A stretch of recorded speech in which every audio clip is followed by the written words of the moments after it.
언제 어디서나 함께하는 진리. 들려주는 대수내보.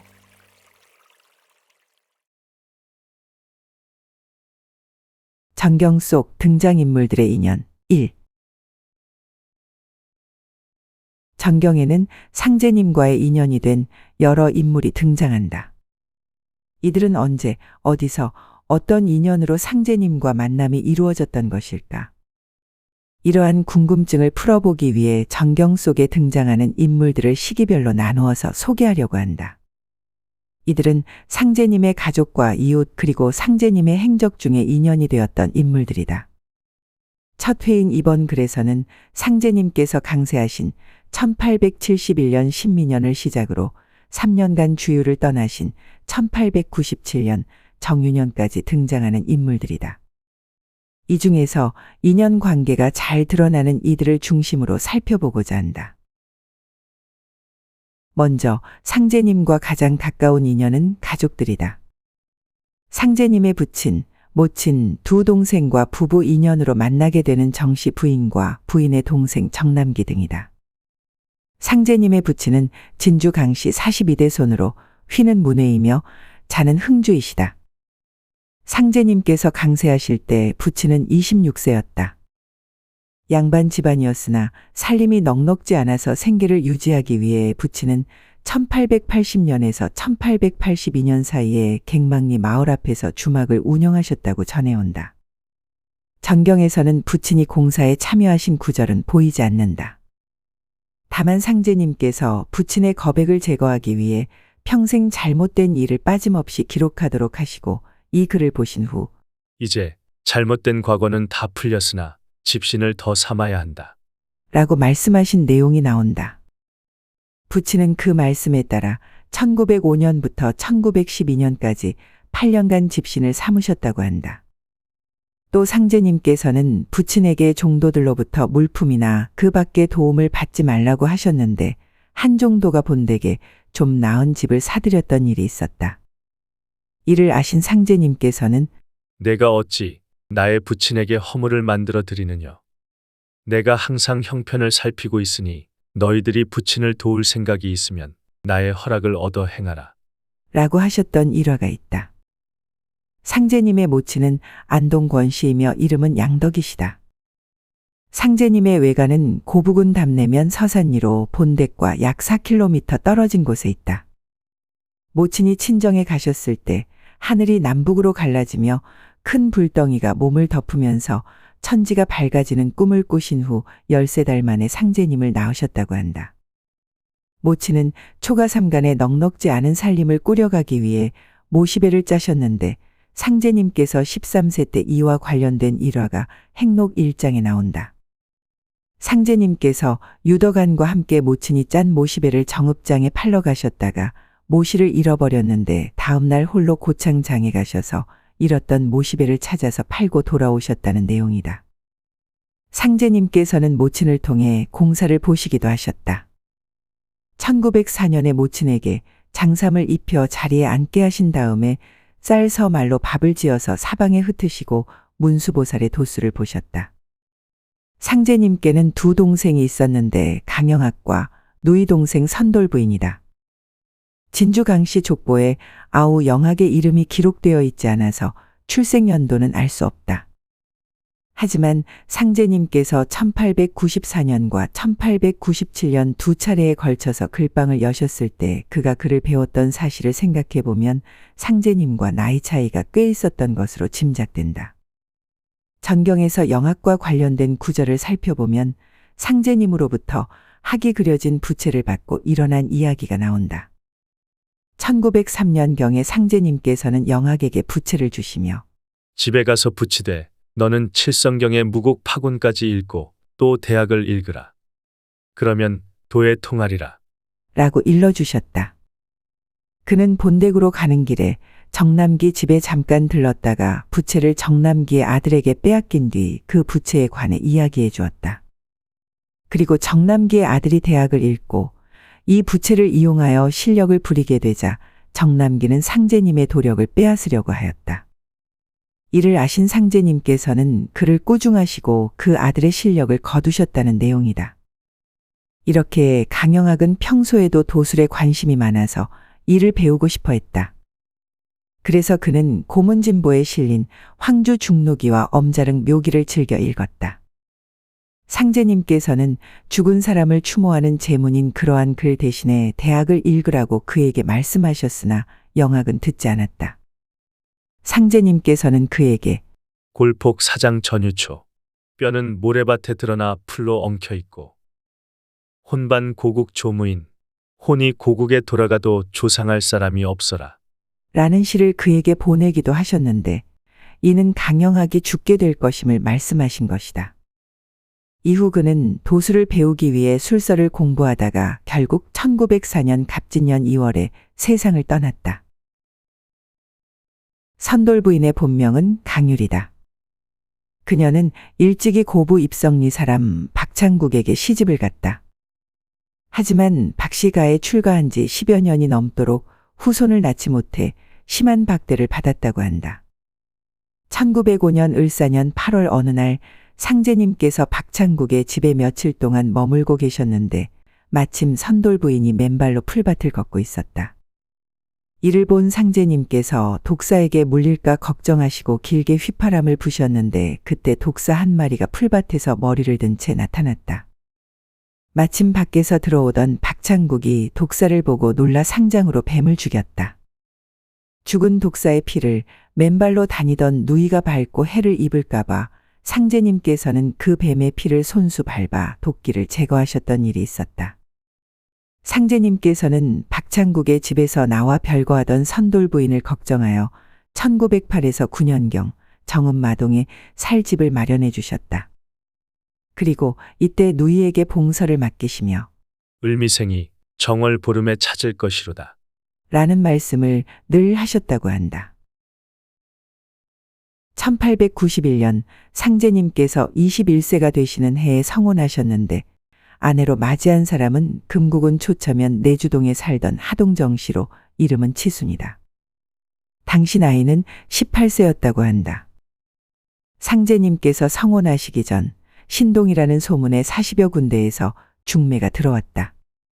하지만 부모님은 상제님의 부인이 될 사람으로서 적합하지 않아서 모두 거절하셨다. 이렇게 몇 년이 지나자 모친께서는 혼기를 놓칠까 걱정하고 계셨는데 때마침 내주동에 사는 하동정 씨 문중에서 중매가 들어와 혼사가 이루어졌다.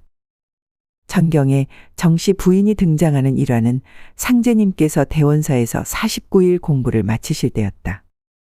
부인은 대원사 주지인 박금곡의 요청으로 상제님께 드릴 새 옷을 준비하면서 가사를 돌보지 않는 상제님에 대해 불만을 드러냈다. 상제님께서는 박금곡으로부터 이 의복을 받으셨으나 부인의 불평한 마음이 담긴 의복인 것을 아시고 입지 않으셨다. 이 일을 전해 들은 부인은 크게 뉘우치고 다시 새 옷을 올렸다고 한다. 상제님의 처남 정남기는 정씨 부인의 동생이며 처가인 금국은 초처면 내주동에 살고 있었다. 전경에 정남기의 집에 대한 구절이 나오는데 상제님께서는 그곳에서 1894년과 1897년 두 차례 서당을 여셨다. 이때 정남기의 집은 상제님의 처가를 말한다. 정남기는 1904년에 일진회에 가입한 후 상제님께 일진회 가입을 강권하는 행패를 부리기도 하였다. 그가 군중과 합세하여 가위로 상제님의 상투를 깎으려는 무리한 행동을 하자 상제님께서 친히 한 줌을 베어주셨다. 상제님께서 1904년 7월 일진회에 대한 공사를 보시며 그네들로 하여금 앞으로 가보와 같은 약탈의 민폐를 없애고 저희들 각자가 자기의 재산을 쓰게 하리라. 라고 말씀하셨는데 당시 일진회원으로 활동하던 정남기는 점점 가세가 기울며 고난을 겪었다고 한다. 이후 정남기는 상제님의 천지공사에 참여하였는데 1906년 병오년 3월에 있었던 수륙병진 도수의 공사에 그의 이름이 보인다. 그리고 1908년 무신년 7월경에 정남기와 김영서가 상제님 앞에서 사담을 나누었다. 이때 정남기는 일본말을 배우지 못함을 후회하고 김영서는 배우가 되지 못함을 후회한다는 이야기였다. 이때 갑자기 정남기는 유창하게 일본말을 하고 김영선은 노래하고 춤을 추었다. 이 광경을 보신 상제님께서는 대인을 배우는 자는 헛된 일을 하지 않느니라. 라고 깨우쳐 주셨다. 가족 다음으로 상제님과 인연이 된 인물들로는 갱망리에 거주하던 사람들이 있다. 상제님께서는 유년 시절에 장난을 즐기셨다. 같은 동리에 살았던 기골이 장대하고 기력이 출중한 강연회, 강기회와 함께 가끔 힘자랑하셨다. 이 두 사람은 상제님의 13촌 되는 친척으로 갱망리에서 같이 자랐다. 부친 강기중과 모친 조난중 사이에 난 형제들로 둘째가 강연회이고 셋째가 강기회였다. 유덕아는 상제님의 본댁에서 30m도 채 떨어지지 않은 아주 가까운 곳에 사는 이웃사촌이었다. 1883년 상제님께서 13세 되시던 어느 날 그는 상제님의 모친이 짜 놓으신 모시를 팔려고 어린 상제님과 같이 정읍장에 동행하였던 인물이다. 동학농민운동이 일어난 이듬해인 1895년 을미년에는 광군과 일본군이 동학농민군 및 관련자들을 무조건 처형하는 험한 시국이었다. 이에 5월 상제님께서 갱망리를 떠나신 후 아무도 행방을 몰라 걱정하고 있는 부친을 대신하여 유덕안이 찾아 나섰다. 이 시국에 그 또한 동학농민군으로 몰려 죽을 위기에 처했다가 살아난 적이 있었다. 그리고 1900년에 상제님께서 시루봉에서 공부하실 적에 밤이 되면 간간히 유덕안의 집에 오셔서 쥐누니콩 한 줌과 냉수를 드셨다고 한다. 1894년에 동학농민운동이 일어난 이때 상제님과 인연이 된 인물로는 안필성과 김영렬이 있다. 안필성은 190cm 키에 힘도 세고 어투가 매우 직설적이어서 대면하기 어려워하는 사람이 많았다고 한다. 그는 동곡마을과 금산사 사이에 있는 금국은 환평리, 현재 한평마을에 살고 있었다. 1894년 어느 날 안필성은 동학 접주인 박윤거에게 동학의 이야기를 듣고 있었는데 상제님께서 다가오셔서 박윤거와 인사를 나누셨다. 이때 안필성과도 만남이 이루어졌다. 상제님께서는 그들에게 동학군이 패망할 것이니 전란에 휘말리지 말라고 권유하기 위해 오셨던 것이다. 하지만 안필성은 말씀을 듣지 않고 참여하였다가 광군에게 체포될 위기에 처했을 때 상제님으로부터 구제를 받으며 인연을 이어가게 되었다. 동학농민운동 이후 그는 예수교 신자가 되었다. 그는 상제님과의 만남을 즐거워하였지만 믿고 따르려 하지는 않았다. 그래서 종종 환평리에서 동곡 마을로 가는 길에 있는 팥거리에서 상제님을 만나 음식을 대접하기를 좋아했을 뿐이었다. 김영렬은 안동 김씨 대사성공파로 동곡에서 자랐으며 안필성이 살았던 환평리로 이사하여 살 때는 부유했었다고 한다. 그러다 가세가 기울어 동곡에서 가까운 청도리 하운동에 있는 안동 김씨 대사성공파 제실에서 살았다. 그곳에 살면서 자신의 문중 선조들의 묘와 제실을 관리하는 역할도 했던 것 같다. 1894년 동학농민운동의 발발로 몹시 소란스러웠던 당시에 김영렬은 글방을 하시던 상제님의 성의를 듣고 한적한 곳에서 함께 글 읽기를 청하기도 했다. 그러다가 그해 겨울에는 안필성과 함께 동학농민군에 참여하였다가 동학군이 패망하면서 광군에게 체포될 위기에 처했을 때 안필성과 함께 상제님으로부터 재생의 은혜를 입은 적이 있었다. 또 1897년에는 하운동 제실에서 살면서 생활이 어려워 농사를 지으려고 금고 내주동을 내왕하였다. 당시 상제님께서 처남 정남기의 집에 글방을 열고 계셨는데 김영렬은 14세였던 큰아들인 김찬문을 그곳에 보내어 수학하게 하였다. 이렇게 상제님과 인연을 이어오던 김영렬은 상제님께서 그의 집에 오신 1902년 이민년 4월 13일 이후부터 본격적으로 상제님을 모시며 따르기 시작하였다. 1897년 정유년은 상제님께서 인심과 속정을 살피고자 주유의 길을 떠나신 해이다. 이때 만난 인물이 김일부였다. 금구 내주동을 떠나신 상제님께서는 익산군 1위를 거쳐 충남 논산에서 김일부를 만나셨다.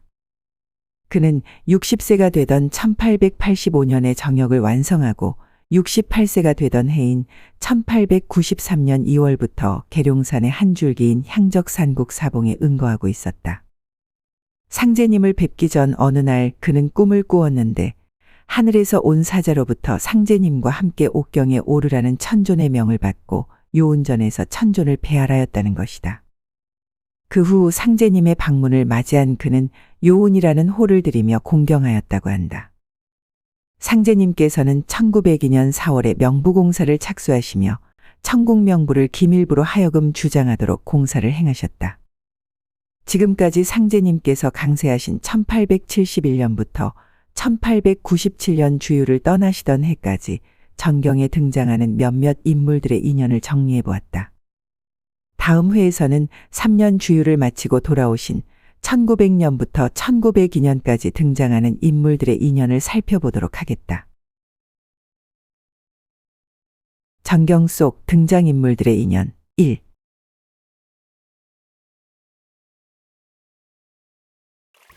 언제 어디서나 함께하는 진리. 들려주는 대수내보.